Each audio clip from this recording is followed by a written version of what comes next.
যাবে, তখন বলবে তুমি কে, তুমি পায়ের দিকে বাধা দাও। বলছে ওই যে জুবাইদা এসেছিল নন্দানীপুর থেকে জলসা করতে কিংবা তালিম করতে, পায়ে হেঁটে হেঁটে তালিম শুনতে গেছে, সে আমল আমি রক্ষাদার, ইসলামের পথে চলেছি, ইসলামের পথে, দিনের পথে, সে রক্ষাদার, আমি খবরদার সরে যা, এখান থেকে হয়ে যায়। কত কষ্ট করে পা দিয়ে তালিম শুনতে গেছে, আল্লাহর কোরআন হাদিসের কথা শুনেছে, ফেরেশতারা হাজার হাজার কোটি কোটি ফেরেশতারা সেখানে সাক্ষী, আমাকে আল্লাহ রক্ষাদার করে কবরে পাঠাইছে, সরে যা, তুমি দূরে যা।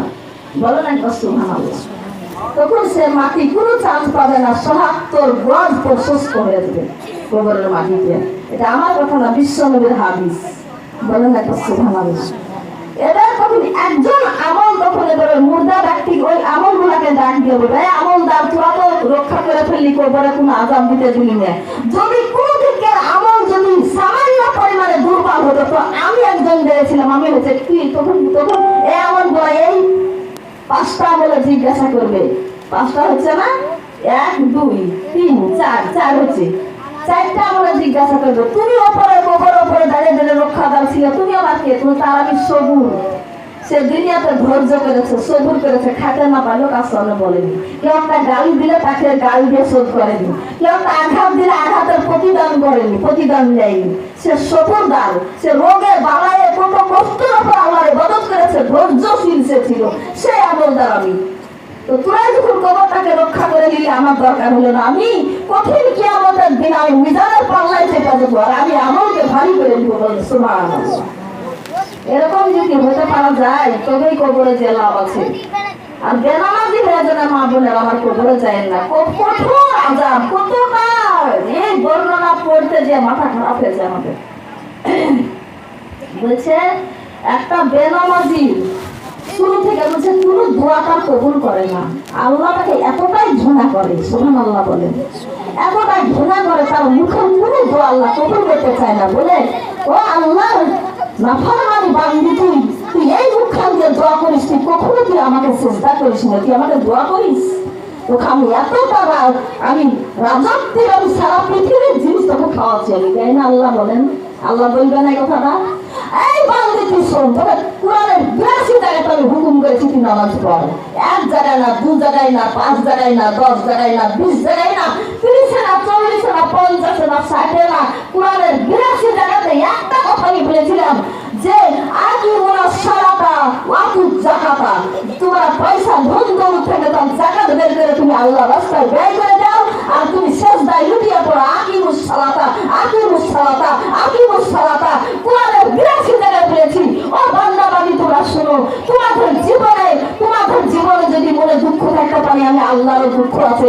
তোমার হয়তো ১০টা সন্তান আছে, ৫টা সন্তান আছে, একটা সন্তানকে তুমি ১ বার ২ বার ৩ বার ২০ বার একটা কথা তুমি বললে, এই সন্তান যদি না শুনে, এই সন্তানকে তুমি কি বলবা? এই আমার সন্তান, তোকে আমি জন্ম দিয়েছি, তোকে আমি দুধ পান করাইছি, তোকে আমি লালিত পালিত করেছি, তুই এখন বড় হয়েছিস, তোকে আমি ১ বার না ২ বার না ২০ বার একটা হুকুম করেছি, তুই শুনিসনি, বাড়ি থেকে বেরিয়ে যা, তোকে আমি ত্যায্য পুত্র করে দিলাম।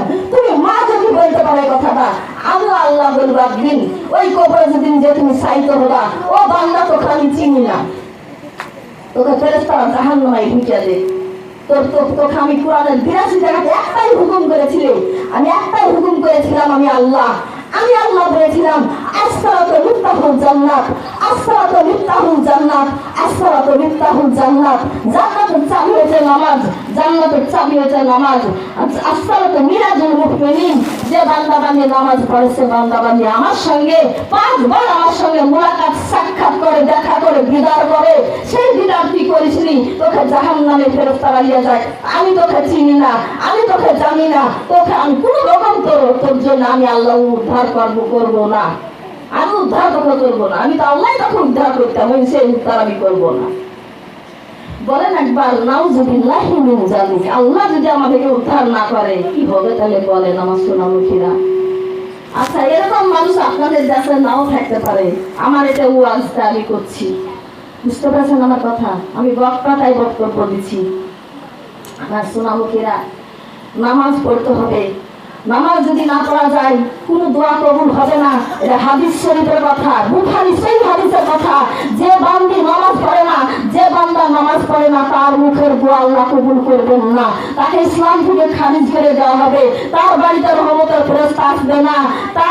তার একটা কি হবে যে তার অভাব যতই তাকে আল্লাহ দান করুক, সে সব সময়তে মানে তার আকাঙ্ক্ষা যাবে না। নাই নাই নাই নাই নাই নাই সবুর নাই, সবুর ধৈর্য নাই যে আমাকে এতটা আল্লাহ দিয়েছে আবার দিবে না। হইল না, পাইলাম না, হইল না, এই করতে পারলাম না, ওই করতে পারলাম না, এই কাজটা দাঁড়াইছিলাম করতে পারলাম না। আল্লাহ কখনো সে শুকুর আদায় করবে না। আকাঙ্ক্ষা তার ভিতরে কখনো যাবে না।